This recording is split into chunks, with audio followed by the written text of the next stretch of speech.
अच्छा, आम तो हम सबको पसंद है ना? पर क्या हम वाकई इस फलों के राजा के बारे में सब कुछ जानते हैं? चलिए, आज एक छोटे से मजेदार क्विज से पता लगाते हैं। तो फिर तैयार है सब? चलिए शुरू करते हैं। तो सीधा पहले सवाल पर आते हैं। ये सवाल है आम के उस नाम के बारे में जिससे हम सब उसे जानते हैं, उसका मशहूर निकनेम।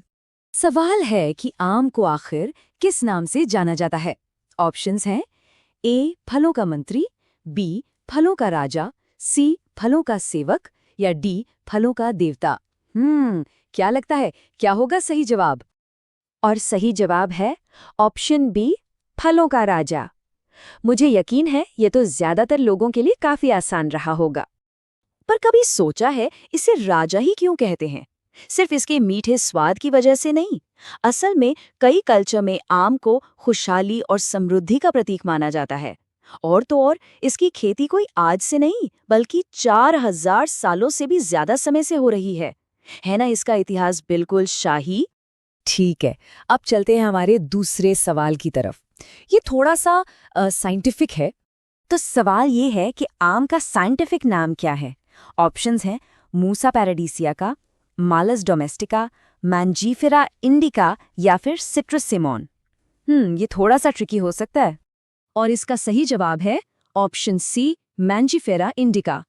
और पता है सबसे मजेदार बात क्या है?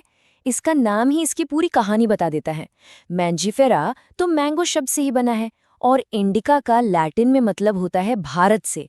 तो देखा, नाम में ही छिपा है कि ये आया कहाँ से है। और बस यहीं से हमारा अगला सवाल जुड़ता है इसकी जड़ों से, इसकी उत्पत्ति से। तो जो सुराग हमें अभी अभी मिला उसे याद रखिए। सवाल है, आम किस देश का राष्ट्रीय फल है? नेपाल, भारत, चीन या जापान? अब तो ये काफी आसान हो गया होगा, है ना? जी हाँ, जवाब है बी, भारत। जैसा कि इसके साइंटिफिक नाम मैंगीफेरा इंडिका ने हमें पहले ही बता दिया था। चलिए, तो नाम और राष्ट्रीयता की बात तो हो गई। अब जरा इसके फायदों पर भी नजर डालते हैं, मतलब हेल्थ के लिहाज से। तो सवाल नंबर 4 है, आम में कौन सा विटामिन सबसे ज्यादा मात्रा में पाया जाता है? विटामिन डी, B12, सी या फिर के? और सही जवाब है ऑप्शन सी, विटामिन सी। आम में ये कूट कूट कर भरा होता है। और कितना ज्यादा, अंदाजा लगाइए, सिर्फ 1 कप आम खाने से हमारी दिन भर की जरूरत का 75% से भी ज्यादा विटामिन सी मिल जाता है। सच में एक पावर हाउस है ये फल। चलिए, अब आ गया है हमारा आखिरी सवाल और ये आम के एक बिल्कुल ही अलग रूप के बारे में है। सवाल है, कच्चे आम से क्या बनाया जाता है? केक, अचार, चॉकलेट या पिज्जा? अरे ये तो शायद हम में से कई लोगों का फेवरेट होगा। और जवाब है जाहिर है बी, अचार, जो कि कई घरों की शान होता है।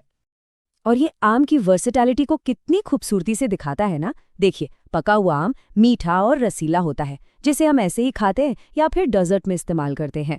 वहीं दूसरी तरफ कच्चा आम जो खट्टा और तीखा होता है, अचार और दूसरी चटपटी डिशेस के लिए परफेक्ट है। मतलब एक ही फल लेकिन कितने अलग अलग अंदाज। तो सोचिए, एक शाही टाइटल, एक नाम जिसमें उसकी कहानी छुपी है, एक देश का राष्ट्रीय खजाना, विटामिन का पावर हाउस और इतना वर्सेटाइल। आम वाकई सिर्फ एक फल नहीं है, उससे कहीं बढ़कर है। और ये हमें सोचने पर मजबूर करता है कि इतने इतिहास और इतने गुणों के साथ आखिर आम का असली मतलब क्या है।